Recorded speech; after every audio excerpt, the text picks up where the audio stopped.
Bonjour à tous, j'espère que vous allez bien. Là, j'avais envie de faire juste vite fait un petit mot par rapport à lire la Bible. En fait, j'ai réalisé avec beaucoup de tristesse que beaucoup de disciples de Jésus ou de chrétiens ne lisent pas la Bible.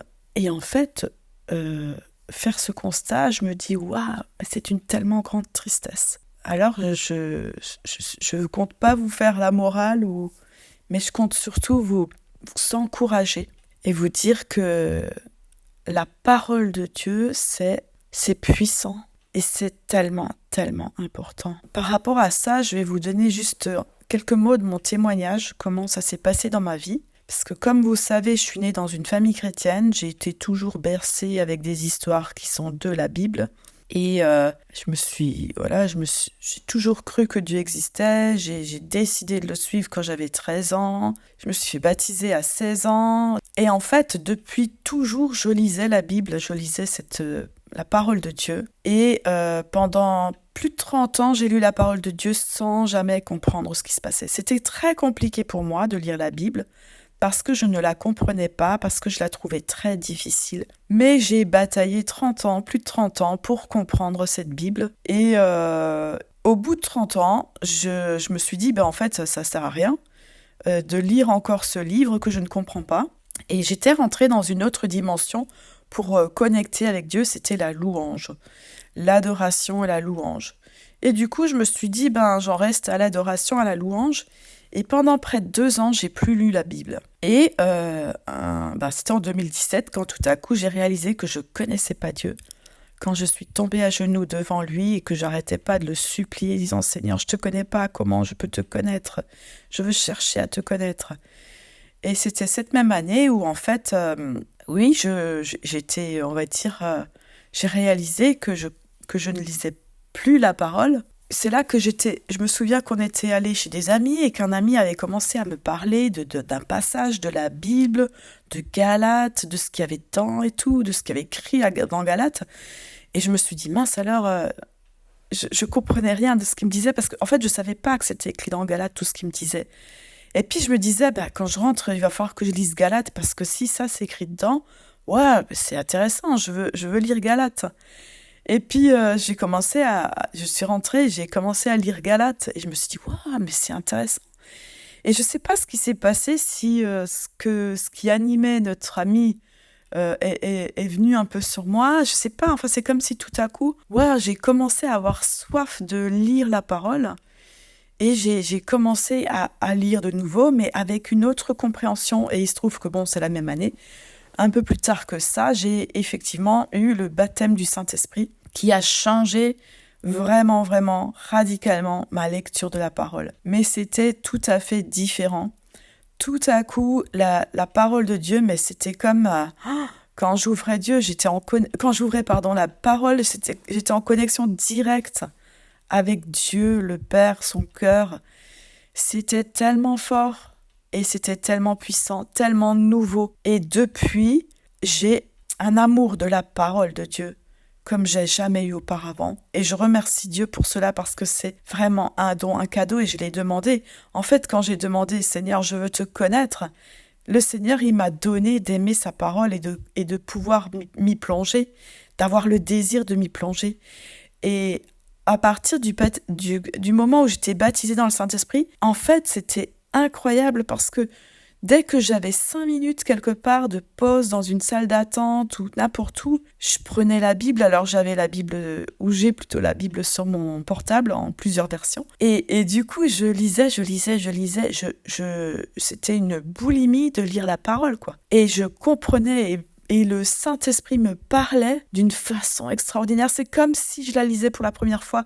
Mais je suis persuadée que les 30 ans où je l'ai lu sans jamais la comprendre, je suis persuadée que ça a marqué quelque chose en moi et c'est comme si ça s'est réveillé en moi. Et d'une lecture toute simple, on va dire comme j'avais vraiment un problème de compréhension de la Bible au départ, j'ai commencé à la lire dans une version toute simple, toute basique comme parole de vie. Aujourd'hui, j'en suis arrivée à la méditer au travers de plusieurs versions, à vérifier les versions, à chercher dans la Bible Strong ce mot en hébreu, il est comment, il veut dire quoi exactement, et à chercher où est-ce qu'il se trouve, etc. C'est devenu une passion, c'est devenu une vraie passion. Et je crois que quand on est amené quand on a le désir profond de connaître Dieu,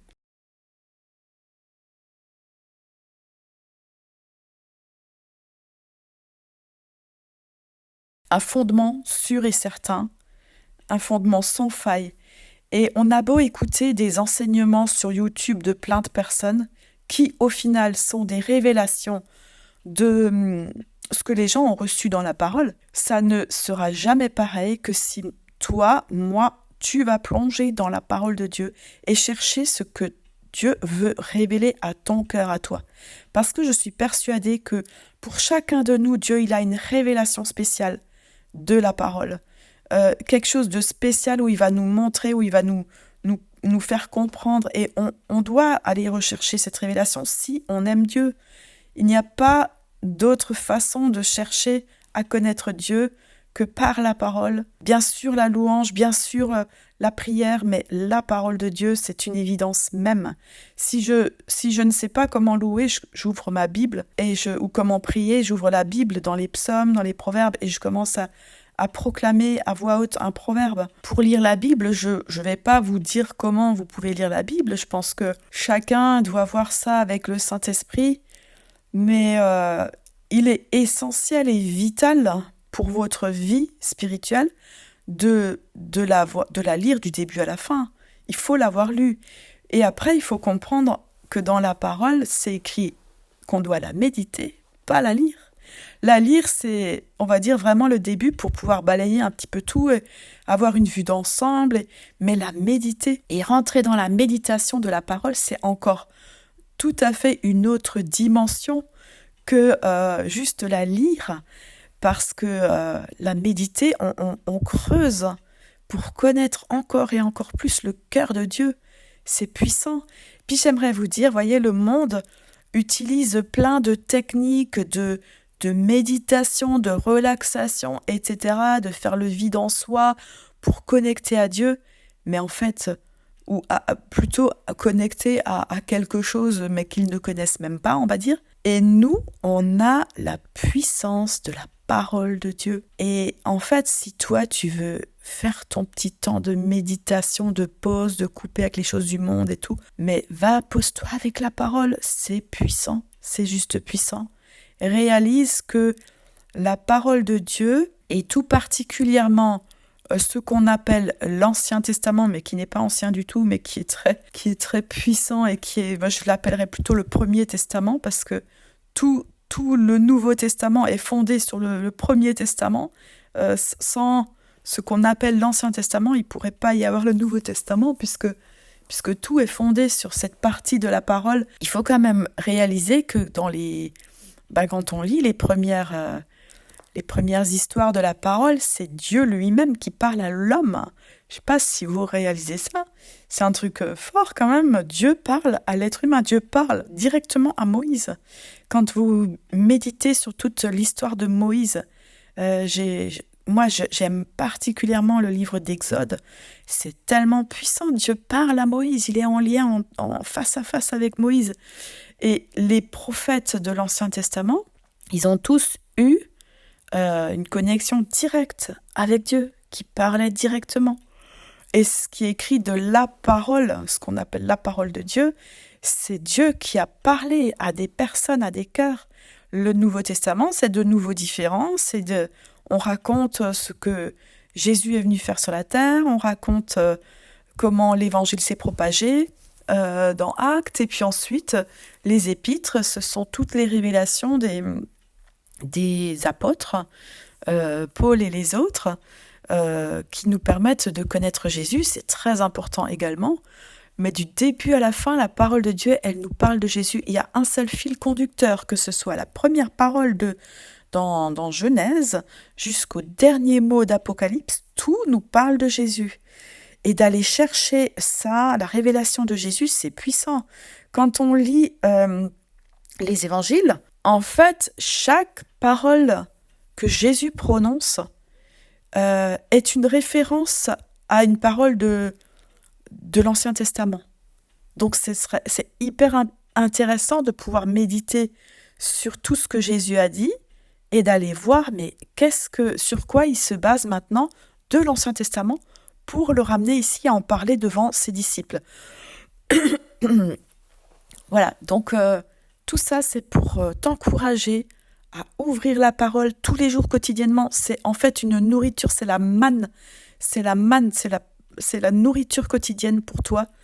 Et Dieu, il a quelque chose en réserve pour toi chaque jour. Chaque jour, alors demande-lui comment tu dois lire et méditer cette parole, mais qu'elle puisse s'imprégner en toi et qu'elle puisse devenir vivante, que la parole logos puisse devenir un rhéma pour toi, c'est-à-dire vraiment une révélation. Et tu verras que moi, je suis quelqu'un qui ne suis pas du tout littéraire, je comprends pas forcément bien, j'aime pas lire, j'aime pas du tout lire à la base. J'ai vraiment des difficultés de compréhension. J'ai un problème 10 quelque part qui traîne. Mais en fait, quand j'ouvre la Bible, c'est incroyable. C'est le Saint-Esprit qui est là en moi, qui directement me révèle des choses. Et si tu veux avoir ton intelligence transformée, si tu veux que ton intelligence, elle soit connectée à Dieu, elle soit alignée avec ce que Dieu pense, avec le cœur de Dieu, il n'y a qu'une solution, c'est de plonger ton nez dans la parole de Dieu. Tu peux pas changer, transformer ta façon de penser et l'aligner avec le cœur de Dieu sans connaître la parole. C'est impossible. Et le Saint-Esprit te révèle et t'enseigne la parole. C'est vraiment complètement surnaturel ce qui se passe quand tu lis la parole de Dieu, si tu désires ardemment. Et si tu as comme moi des difficultés au départ de comprendre, etc., prie, demande à Dieu de t'ouvrir les neurones pour que ça soit différent. Et ça marche. Dieu, il veut que tu puisses connaître sa parole. Donc ça marche. Ça marche. Et tu vas comprendre des profondeurs de qui est Dieu. Ça va être puissant dans ta vie. Puissant. Et dans le monde d'aujourd'hui dans lequel nous vivons, c'est extrêmement important aussi. Parce qu'il y a énormément de fausses doctrines, de faux prophètes, etc. Et pour pouvoir discerner ce qui est faux dans ce qui nous est enseigné autour de nous, ce qui est dit autour de nous, ça passe que par la parole de Dieu, par la lecture de la parole, par ce que le Saint-Esprit veut t'enseigner de la parole de Dieu. Donc c'est tellement, tellement, tellement puissant et important. Voilà, alors je veux vraiment t'encourager parce que c'est un trésor. Nous, on a cette méditation. On a la méditation au-dessus de toutes les méditations. C'est de se connecter à Dieu en ouvrant la parole par le Saint-Esprit qui est là, qui habite en toi, qui a sa place en toi, tu es le temple du Saint-Esprit et lui, il est là présent en toi et quand tu ouvres la parole, c'est juste de la bombe, c'est puissant, c'est un trésor sans fond. C'est un trésor, c'est le trésor des trésors. Donc, je veux vraiment t'encourager à lire et méditer la parole de Dieu. Voilà, je prie pour toi encore maintenant. Ouais, Seigneur, je te prie pour toutes ces personnes qui ont tellement du mal à ouvrir la Bible, comme s'il y a quelque chose qui veut pas, et je sais que l'ennemi ne veut pas que nous mettions notre nez dans cette parole. Seigneur, je te prie qu'il y ait quelque chose qui se passe maintenant pour toutes ces personnes qui bataillent avec cette lecture de la parole, qui ne savent pas pourquoi elles ne peuvent pas l'ouvrir. Seigneur, que tout ce qui empêche quelqu'un d'ouvrir la Bible puisse être chassé maintenant en ton nom Jésus et que tu puisses déposer dans chaque personne un désir ardent, une soif intense comme tu l'as fait chez moi, une soif tout à coup de te connaître, une soif de devenir ton épouse, de connecter, de lire cette lettre d'amour que tu nous as laissée et de pouvoir, Seigneur, l'ouvrir et la lire d'une façon toute nouvelle avec toi, Saint-Esprit, qui leur enseigne, qui leur montre où tu te caches dans cette parole, où qu'est-ce qui est important à comprendre, qu'est-ce qui est puissant à comprendre, Seigneur. Et je te prie que tu puisses vraiment permettre des révélations individuelles, personnelles, à chaque personne qui va ouvrir ta parole avec un nouveau feu, un nouveau désir, une soif, Seigneur, et que tu puisses te révéler d'une façon toute nouvelle, et que ça puisse être un style de vie quelque chose comme le matin, comme on prend sa douche, on se brosse les dents ou je sais pas quoi, on va lire sa parole parce que c'est tout à fait normal de lire la parole et qu'on puisse plus faire autrement que de lire ta parole pour pouvoir commencer notre journée parce que c'est le fondement de notre vie, Seigneur. Et merci, merci parce que tu te révèles au travers de la parole. Merci pour ce que tu vas faire de nouveau dans le cœur de tous ceux qui n'y arrivent pas jusqu'à maintenant. Et Seigneur, que tu puisses débloquer ce qui bloquait et que tu puisses donner un amour intense de qui tu es, Seigneur. Parce que tu l'as fait pour moi, parce que ce que tu as fait pour moi, c'est pas moi qui l'ai fait, c'est toi qui l'as fait en moi et que je sais que tu peux le faire pour d'autres maintenant. Seigneur, je te prie.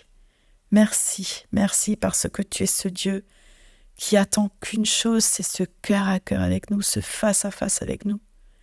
Merci Seigneur. Amen. Voilà, sois béni.